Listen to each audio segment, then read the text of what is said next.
steps up, even if that handler had pulled out his baton and Caesar just pulls that ape away, grimaces briefly at the baton, and then does the task correctly, that would have given me a sense of him intervening instead of just kind of like, I'm just my turn to go. Okay, what if to that, you just built that scenario?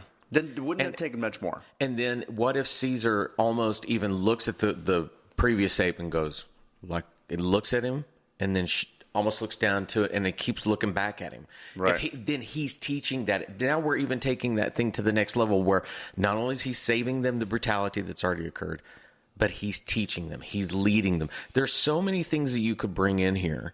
And I even thought while you were talking about that, I thought, okay, what if the one African-American guy that's sort of teaching them, whenever Caesar does it right, he glances over at the other guard and they share a moment, and that's where the checklist comes in. It's like, you need to let the governor know about this. I really want to know how. I mean, we know this was shot in a short period of time. I'm really curious how this unfolded in terms of how many people were like, well, let's do it this way, let's do it this way, let's do it this way. Because this feels like a jumble of how are we going to do this really quickly, and okay, here's an idea, let's do it, without any thought about how it's going to play itself out in the script. Dane only wrote that there was a hygiene class and that, one dries his hand first and washes it, and then the instructor says no, and then Caesar walks up and does it. Right. And then we jump to what Dane calls waiting at table class.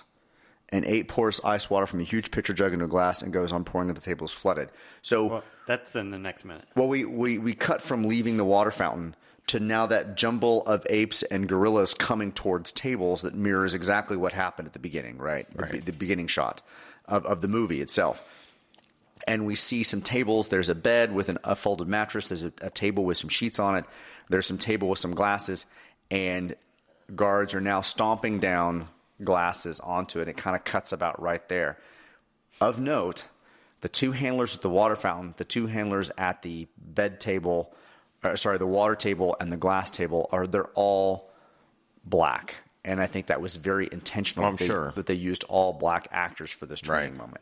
You can see white handlers off on the side, but the ones they're using specifically for these shots, are I thought that was relevant. So as we talk about how quickly this was shot, I yesterday purchased Rian Johnson's last film, Knives Out. Did y'all see that? Haven't seen it yet. It's on the list. I haven't got it yet. Is it for rent or for purchase? Or for you can rent it now. Oh, we're going to watch it. I loved it so much that I was like, the moment it comes out, I got to buy it. So I'm watching, and there's a 2-hour making of type thing, and they're talking about how quickly he shot it.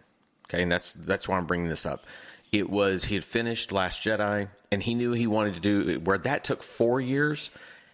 His co-producer said, we wanted a project we knew we could kick out quickly. We were going to start here, and we could finish it by the end of the year.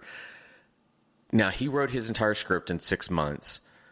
But then when they got on set, he said it was just like, we know what we're doing, we're going to crank it. You can make films quickly and make them smart. It's what Joss Whedon did in between Avengers movies. He did Much Ado About Nothing basically at his house with a bunch of his actor friends. And I think he shot it in like 2 weeks or something I just think that what happened with this is that, it becomes what Rian Johnson doesn't have. In fact, when he started the production, they didn't have a production company backing them. Okay. And so nobody was beating down on what you've got to get done. This has got to happen. There are too many factors to where these people, if we're able to do this, these are nothing different than the meetings you should be having at the end of every day before the next day's production. Well, so what I would posit is that they found this location and wrote around it, and they wrote to it in 30 minutes. Yeah. Like there's a level to which some of the stuff indoors is a little better done than some of the stuff outdoors. And I feel like they had a location